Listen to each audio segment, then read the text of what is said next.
Okay, so pluripotent. This is really important for you all to understand that when you are getting the traditional type of stem cell treatment, they are number one, mature cells, and number two, they are not pluripotent. So can you go through what a typical stem cell treatment is doing and emphasize the difference again, because this is huge. And because people like my dad, who has neuropathy, he's looked at all of the best doctors in the United States and in Europe and who's providing the best stem cell treatments. And so he thinks he knows everything about all that's out there. And of course he doesn't, because he has not met you.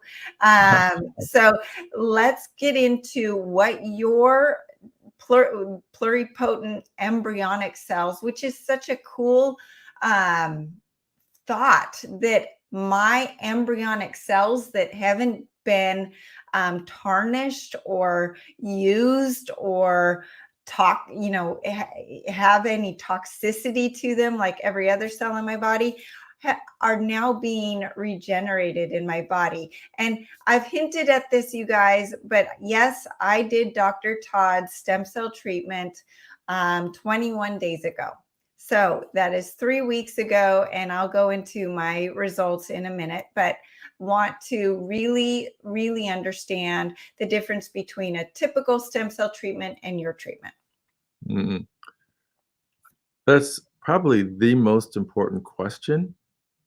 And I would say the biggest problem, at least in terms of understanding, is that there are many types of stem cells in the body.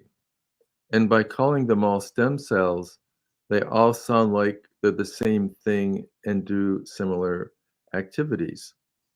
So to really know what you're getting into and whether you should say yes to stem cells, whether it's a good fit for you, it's really useful to understand the whole environment and especially realize that all stem cells are not the same. They're different types of stem cells that are designed to do different things. So if you give me a moment, I will outline the hierarchy. At the very beginning, in the first few replications after the fertilization process has occurred, those earliest cells are called true embryonic stem cells. And they're incredibly powerful. They're called totipotent, means they can make everything, which also means they can make a whole new person. So this little group of cells, up to about 30, if you put them in 30 welcome uteri that were capable of carrying a term, you could literally make 30 whole new people from it. So that's totipotent. The challenge is they are so powerful that they can sometimes form tumors called teratomas. And that's really weird because these are fundamentally weird constructions of all sorts of different tissues. And for example, you could have a cantaloupe-sized giant hairball with skin and teeth and nails and muscle and bone and cartilage and all the tissues swirled together. It's not dangerous, but if it gets big enough, it can cause issues and need to be removed. And that can happen with cells that are totipotent. Just past totipotent is pluripotent. And the advantage is that the research has shown that there's no longer a risk of these abnormal formations. However, at this level, they can make every single type of cell. So in a sense, that's the ideal if you want a regenerative process that can make anything and everything if the goal is head-to-toe rejuvenation. From the pluripotent cell, you have the formation of what are called the 3 primary germ layers. This goes all the way back to embryology and how the processes of differentiating the layers and all the organs and tissues and structure of the body happens. So those 3 layers are called endoderm, mesoderm, and ectoderm. So for example, the endoderm largely makes gastrointestinal and digestive structures like stomach, intestines, liver, and gallbladder, and so forth.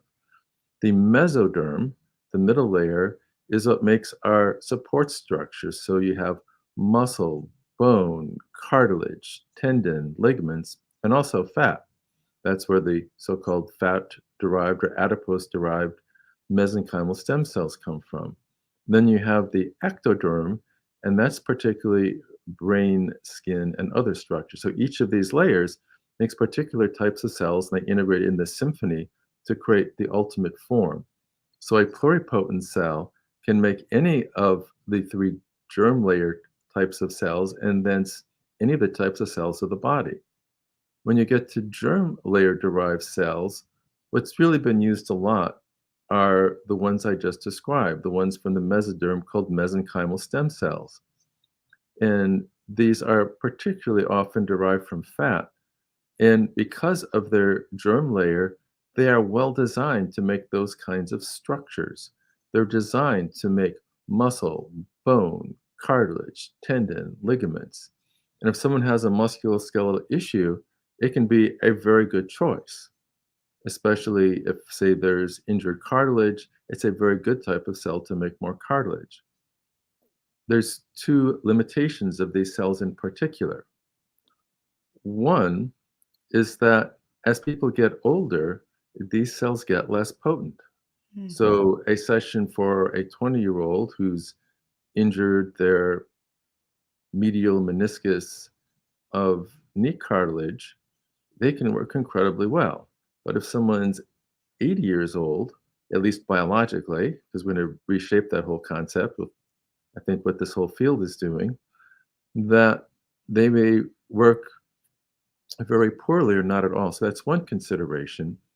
And the other consideration is that they're really good for localized applications for repairing muscle, tendons, ligaments, cartilage. Yet they're not as useful if they're given intravenously because fundamentally they're so big, they get stuck in the lung. Maybe a few get through, but not so many. Now, this may be useful. There is some work in improving lung conditions with those cells. And if that is a target organ, that could be a useful application. And once you get past these germ layers, there really isn't so much use of ectodermal and endodermal germ layer stem cells, at least not in terms of what's been generally done in people providing these services. And then at the furthest end, you have single tissue stem cells. So there's a stem cell in hair follicles that regenerate skin. There's a type of stem cell in the liver for that purpose. There are actually three different types of stem cells in the brain. So this idea that whatever you're born with just declines with age isn't really true. It's a balance between the ones that we make versus the rate at which they're being lost. But the brain and spinal cord can regenerate. It is designed that way. Mm. So there is what I would call this menu of different types of stem cells. And it's really important if one is going to decide whether a procedure is for them to really have an idea of what is the source of the stem cell. Is it their stem cell, which is called autologous? And those are generally felt to be quite safe. Or is it allogeneic? Is it from somebody else? There are uses for those cells, especially things like mesenchymal stem cells from the umbilical cord and certain other types of cells from other sources. Yet the realization is that unless these are a really close tissue match, they may not remain very long. They may serve for 6 weeks to start giving the chemistry that stimulates the cells to respond, yet they may not be particularly involved in long-term incorporation to regenerate the tissue. So that, in a nutshell, is the more complete overview of the different types of stem cells. Ideally, we should give them all different names and say, right, I had a treatment with the cartilage soldier cell Right. or the makes everything cell. Then it would be more clear. So this whole area is made hard to understand because the same term is used for what are actually fundamentally different types of cells with different types of applications and different types of appropriateness depending upon the particular client before a practitioner to match up what their issue is with what the most appropriate type of not only what type of stem cell, we also believe like you do in stack. So it's not even just providing the cells, it's what goes along with it. Diet, lifestyle, exercise, nutritional metabolic interventions with elegant supplements that you formulated some, I formulated some.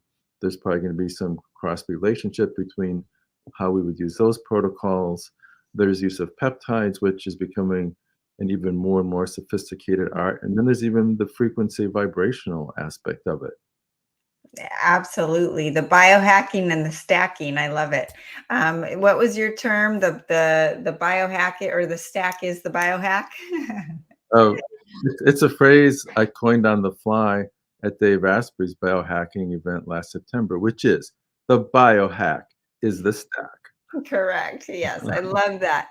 So, just in layman's terms, it's like taking a a, a bowling ball and trying to get it into all the parts of your body versus like a little peanut that is, is it has more ability to get everywhere. And I love the fact that the embryonic cells can cross the blood-brain barrier, and a lot of the mature stem cells that people are getting injected with cannot do that. And I don't know about you, but if you were to tell me one area of my body that I want to regenerate and keep young, it's my brain. Mhm.